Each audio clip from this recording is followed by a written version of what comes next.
Wow.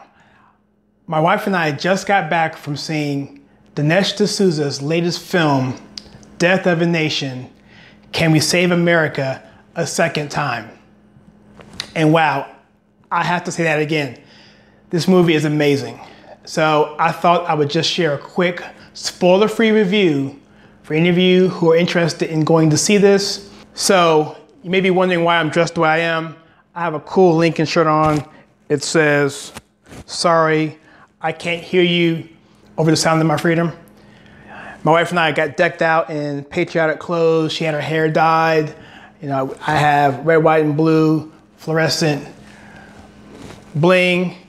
They gave out copies of one of his films, America, Imagine the World Without Her.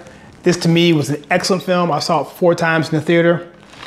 And it was great. The crowd was packed. Went out to see this thing, made a time of it, made it an event. People came up and spoke before, and it was just awesome. So I just want to quickly say about this film is that if you know anything about Dinesh D'Souza and his films, you know that he does a really good job of painting a narrative and walking you through a logical progression to where he wants to take you.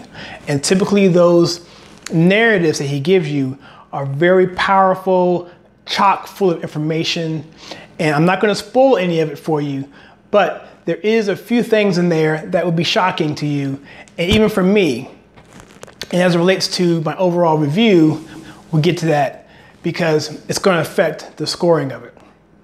So if you don't know, Dinesh D'Souza is an independent filmmaker. He worked under the Reagan administration. He's written several books. This particular film is based on this book called The Big Lie, Exposing the Nazi Roots of the American Left. And again, he takes you through that process. And so if you have a intellectual honesty about yourself, it does encourage people to actually go out and do some extra research. And so with that being said, let me jump right into my review. Now, the way I review films is typically through 5 categories, 4 of which I have a sort of semi-quantifiable way of doing it. I have a way of determining what the score of it is. And each of the 5 categories are from a scale from 1 to 10, okay?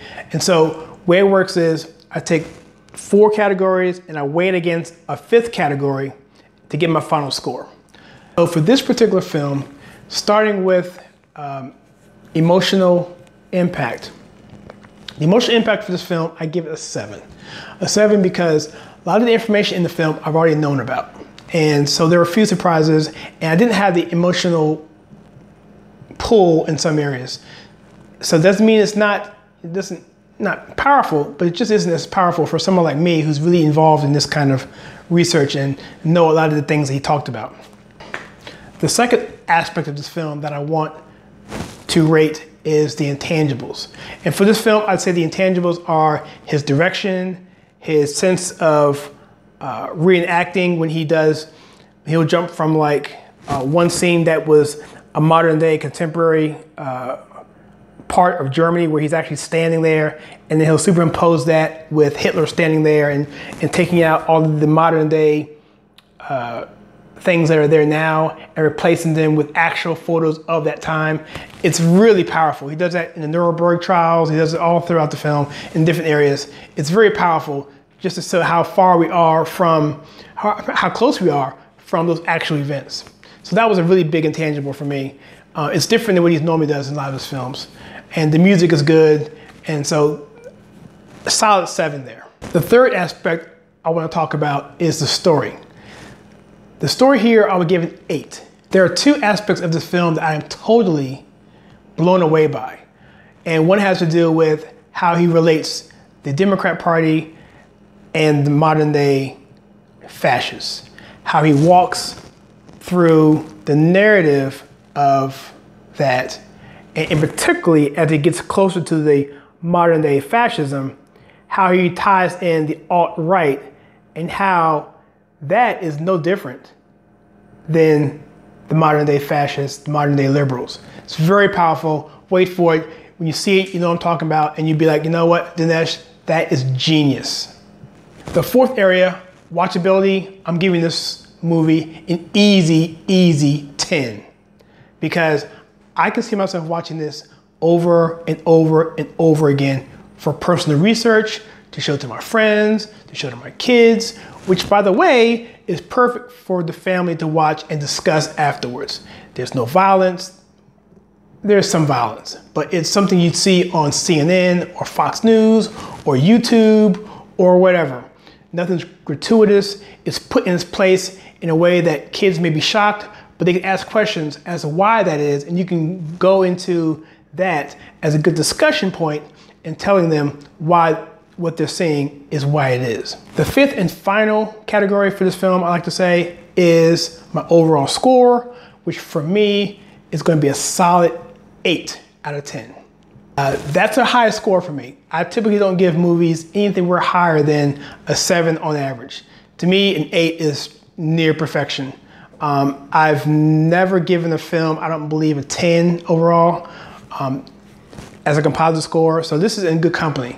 But I think when you pull all things together and look at it objectively, what it does, what it attempts to do, I think Dinesh does what he wants to do, and that is to get his point across that modern day Democrats, modern day liberalism, modern day progressivism is no different than what it's been over the past 40, 50, 60, 100, 150 years to what we see today with the modern day fascists and liberals and progressive movement. So that's my review. So if you take the 4 categories and take the weighted average of my overall score, put them together, run the numbers, you get a score of 16 out of 20, which translates to 3.5 stars on a 4-star scale or 4 stars on a 5-star scale. And that's excellent. 3.5 stars is really good. It's the same score that I gave for The Force Awakens, and I love that film. So it's in good company. So the question is, what are your thoughts? Have you seen the film? Do you want to see the film? Are you going to take friends to see the film? What are your thoughts about my review? Is it good? Is it bad? Where was I wrong? Where was I right? It'd be good to know what you think. Comment below so that we can have a good discussion going. And please be civil in the discussion because nobody wants to see hatred or mean-spiritedness in discussions where you have kids and families looking at this stuff. So please be civil. And with that, I want to say this movie is fantastic. 16 out of 20, 3.5 stars for a 4-star scale, 4 stars out of a 5-star scale. And I can't recommend it enough. Dinesh D'Souza, Death of a Nation. Go see it. Tell your friends. Until next time.